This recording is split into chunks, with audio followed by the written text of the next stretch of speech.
Hello दोस्तों, मैं सरिता और मैं आज आपके लिए इस वीडियो में वीट कल्टीवेशन 5 सेकंड लेके आई हूँ। हमारे वीडियो को एंड तक देखें और चैनल को सब्सक्राइब जरूर कर दें। तो कल के वीडियो में हमने डॉग जीनो वैरायटी डिस्कस की थी और उसके बारे में जो डबल जीनो सिंगल जीनो वैरायटी है, डबल जीनो वैरायटी है, ट्रिपल जीनो वैरायटी है, इनके बारे में भी हमने बताया था कौन कौन सी डबल वैरायटी है, कौन कौन सी सिंगल जीनो वैरायटी है, कौन कौन सी ट्रिपल जीनो वैरायटी है। तो आज कुछ और वैरायटी लेके आए, इनके साथ स्पेसिफिक कैरेक्टर हम लेके साथ में चलेंगे।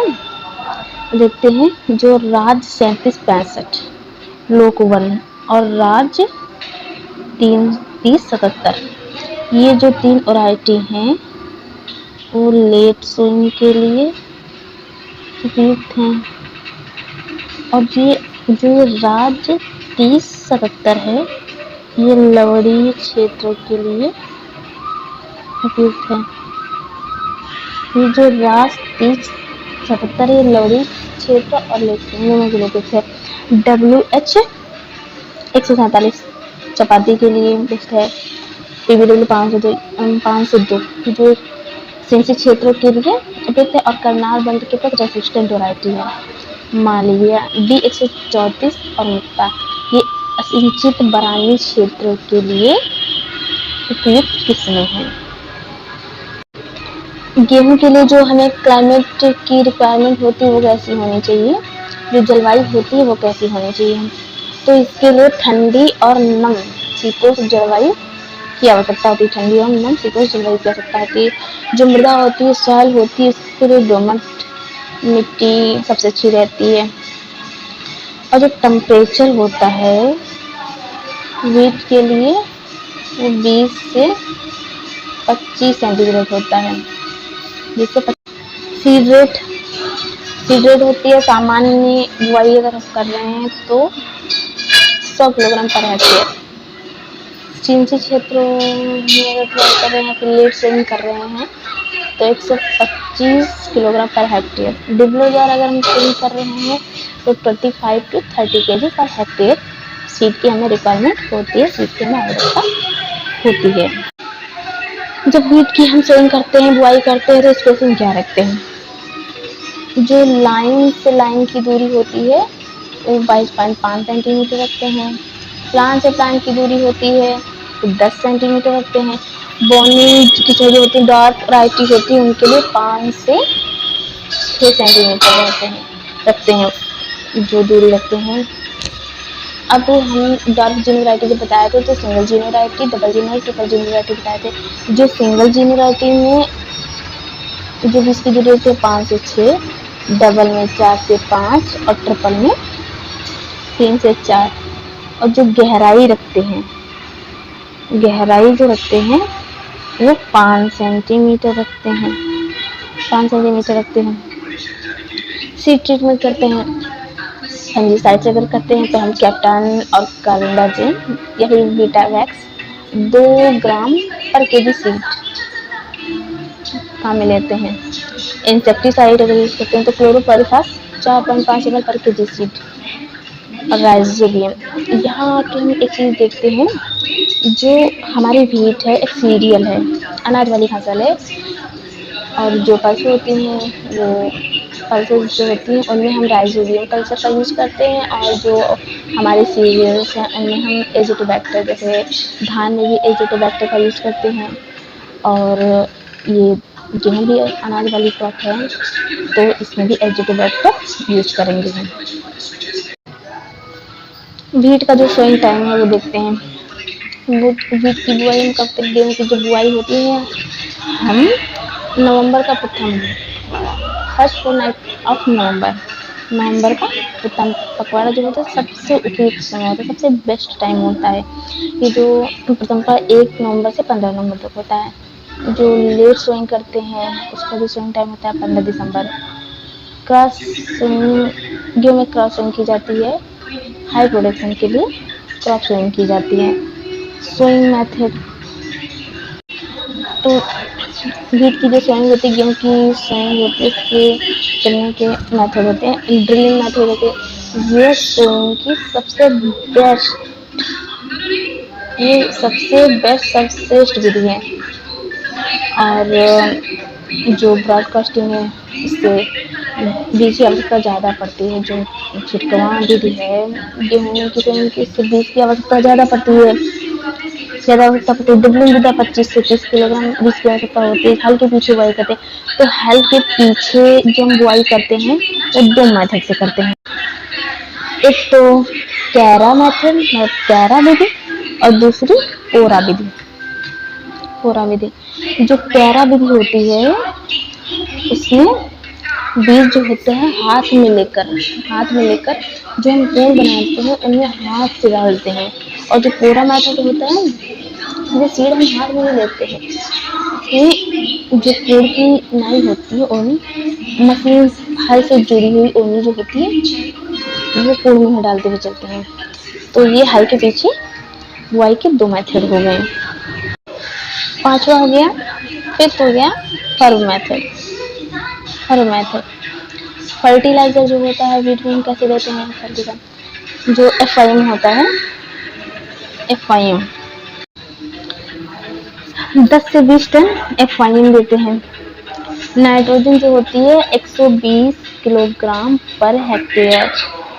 फास्फोरस जो होता है P2O5 60 किलोग्राम पर हेक्टेयर। और जो पोटास होता है 40 kilogram per hectare. Zinc sulphide, zinc phosphate होता है, जिंक सल्फेट 25 किलोग्राम बुआई के टाइम देते हैं। और जो नाइट्रोजन की आधी मात्रा है, और फास्फोरस पोटास की पूरी मात्रा जो हम सोइंग करते हैं, बुआई करते हैं उस टाइम पर दे देते हैं। नाइट्रोजन की आधी मात्रा और पोटास फास्फोरस की पूरी मात्रा बुआई के समय दे देते हैं। और जब नाइट्रोजन से बचती है तो उसकी जमा मात्रा पहली सिंचाई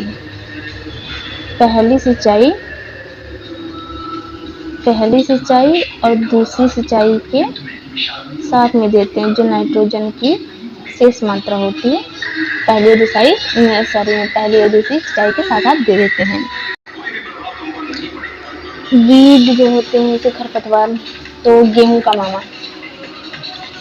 मामा फिलेरिस माइनर, गेहूं का मामा फिलेरिस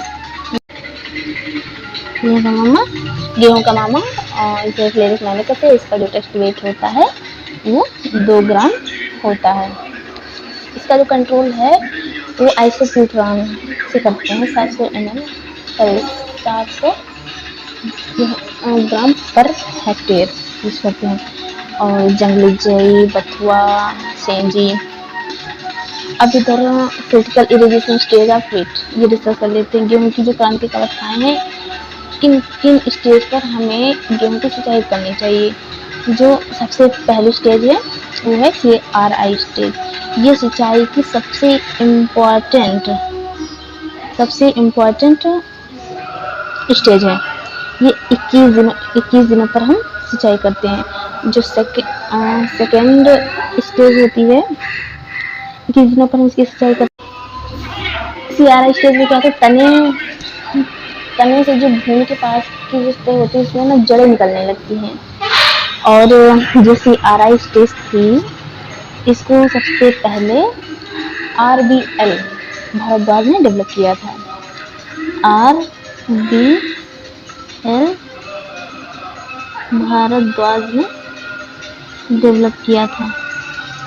जो सेकेंड इरिगेशन है इसमें 40 से 45 दिनों पर कले निकलते समय करते हैं। थर्ड है 60 से 65 दिन ज्वाइंटिंग स्टेज पर गाढ़ बनने पर करते हैं। और जो 80 से 85 दिन के अंतराल पर चौथी सिंचाई होती है, 80 से 85 दिन के अंतराल पर करते हैं बालियां बनते समय। और जो 5th इरिगेशन होती है, 5वीं सिंचाई होती है, वो 100 से 105 दिन के अंतराल पर की जाती है मिल्किंग स्टेज पर। 6 सिंचाई जो होती है, 6ठी सिंचाई है 115 से 120 दिन के अंतराल पर दाना पकते समय की जाती है।